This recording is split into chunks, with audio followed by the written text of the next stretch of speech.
একটু দেখি আসো আগে বলো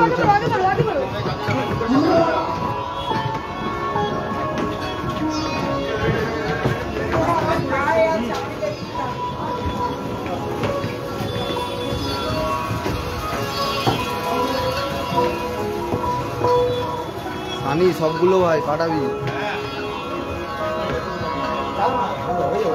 তোমার নিজদের নেবো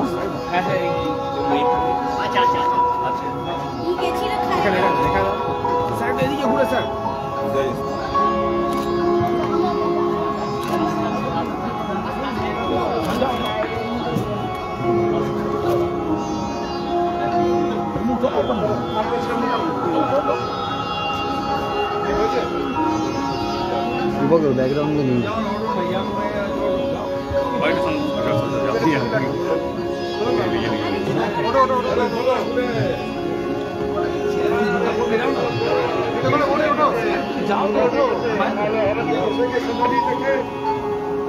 আগুনটা দেখে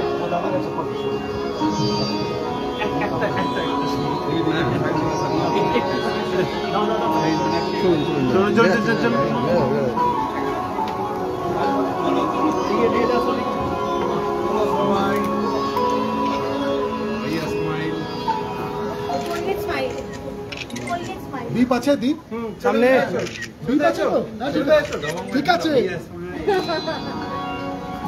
চলো চলো চলো আমাদের পূজার প্রত্যেকবার ববিদা আমরা ভীষণ ভাবে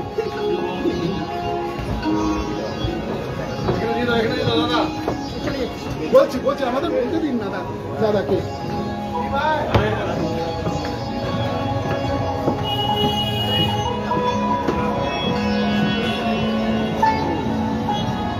দাদা পিছিয়ে আছে বলো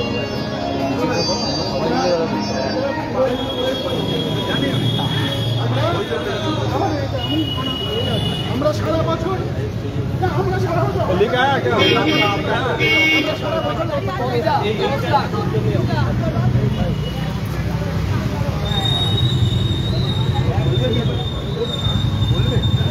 না না কিছু বলবো না ওইখানে স্টেজে যাবে না আপনি যাবে না আমার মাতৃভূমি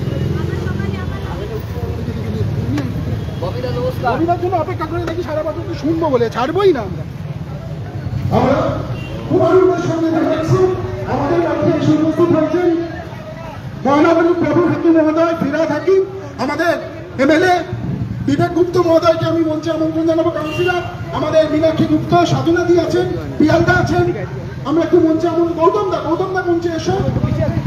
আমি প্রথমে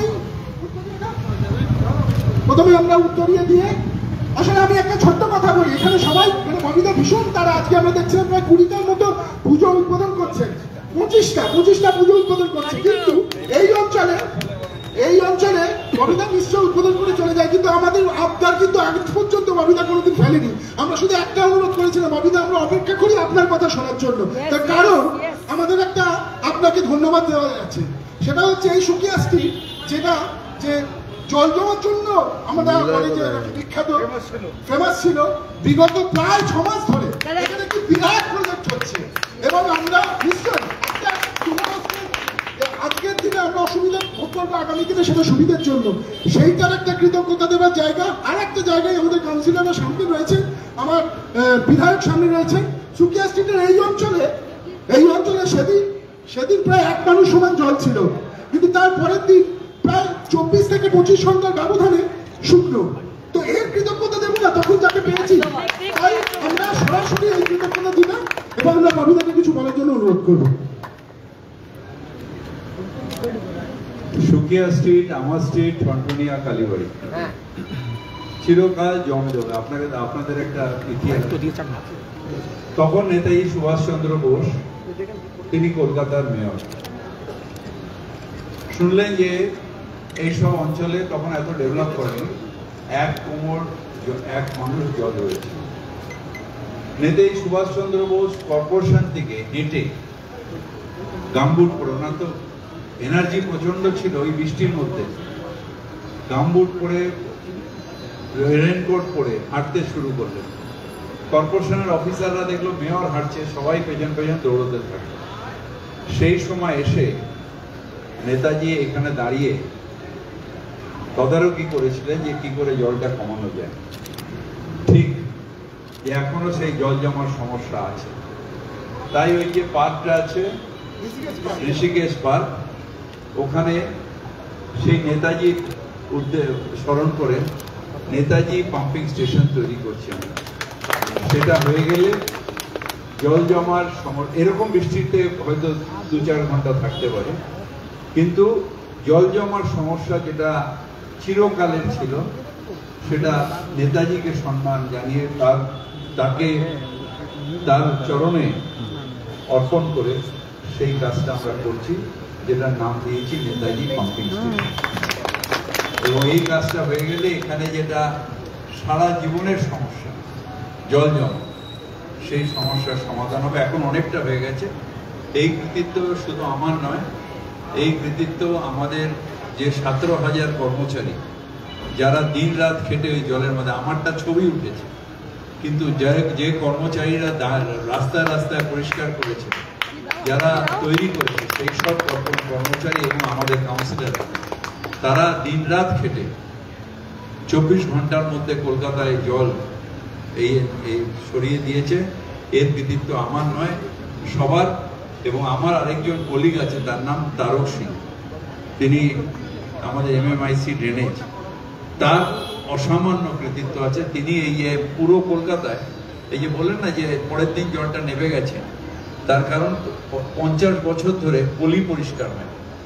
সেই পলি প্রায় 20 লক্ষ টন পলি কলকাতার তলার থেকে এই আমার সময় তারক সিং এর নেতৃত্বে এটা পরিষ্কার হয়েছে। তাই কলকাতায় জলটা বেশিক্ষণ যখন দাঁড়ায় না, এমনি বৃষ্টি হলেও দাঁড়ায় না, সেদিন তো একটা অ্যাবনর্মাল বৃষ্টি হয়েছে। কোন জায়গাটা দেখাচ্ছে আমাদের, যেটা যে কাগজটা না পড়লে পিছিয়ে যেতে হয়, যে চ্যানেলটা না দেখলে পড়িয়ে যেতে হয়, হ্যাঁ, ঘন্টাখানেক হলেই নাকি সব সমাধান হয়ে যায়। সেই চ্যানেল কোথায় দেখাচ্ছে না, যেখানে এখনো ড্রেনেজ সিস্টেমটা তৈরি হয়নি। 109 নম্বর ওয়ার্ড, 108 নম্বর ওয়ার্ড, ওইদিকে পাটুলি, যেখানে নতুন কলকাতা, এবং সেই কলকাতায় ড্রেনেজ সিস্টেম বামফ্রন্ট করে যায়নি। আমাদের লিমিটেড যে টাকা, তার মধ্যে 2 লক্ষ কোটি টাকা সেন্ট্রাল গভর্নমেন্ট দিচ্ছে না, তার মধ্যে মুখ্যমন্ত্রী আমাকে স্যাংশন করেছে এবং ড্রেনেজের কাজ খুব তাড়াতাড়ি ওই জায়গায় পাটুলি ওই অঞ্চলটায় শুরু হচ্ছে। সুতরাং এই কাজটাও পুরোপুরি রাজ্য সরকারের টাকায়, মমতা বন্দ্যোপাধ্যায় স্যাংশন করা টাকায় এই কাজটা আমরা শুরু করছি। এবং আগামী বছর, আজকে তাও আপনারা কয়েক ঘন্টার জন্য দুর্ভোগ করেছে, এর পরের প্রজন্ম যখন আসবে তারা বলবে শুকিয়ে স্ট্রিটে জল জমতো, কোনোদিন দেখতে পাবে। তাই আপনাদের সবাইকে দীপাবলি, আমাদের শারদ শুভেচ্ছা জানাই। আপনাদের সবাই ভালো থাকুক, সবাইকে ভালো রাখুন। আমরা বাংলার মানুষ সবাই মিলে দুর্গা পুজোয় মেতে উঠব। ধর্ম তোমার, ধর্ম আমার, উৎসব সবার। সেই দুর্গা উৎসব আমাদের সবার উৎসব। আমরা সবাই মিলে 1 বছর ধরে ওয়েট করেছি। আর আপনার সব থেকে এফিসিয়েন্ট চেয়ারম্যান এখানে আছেন, তিনিও খুব দৌড়দৌড়ি করেন। মীনাক্ষী আছে, আমার বিবেক তো আমার ছোট ভাই, আমার আপনাদের MLA, কিন্তু থাকে আমার পাশে। হ্যাঁ, ওকে ছোটবেলা দিয়ে না, দাদুর কাছে আমি যেতাম। যেরকম মীনাক্ষীর শ্বশুর আমার সাথে কাউন্সিলর ছিল, আমি তো শিবের মতন সে একটু বট গাছ, পৌরসভা দিয়ে করছি না, যে আমার 25 বছরের বেশি হয়ে গেল পৌরসভা। হ্যাঁ, বাবাই তো ওই পেছন দিকে মা হবে। ঠিক আছে, আপনারা ভালো থাকুন। সবাইকে আবার শুভেচ্ছা জানাই, শারদ শুভেচ্ছা জানিয়ে আমার বক্তব্য রাখছি।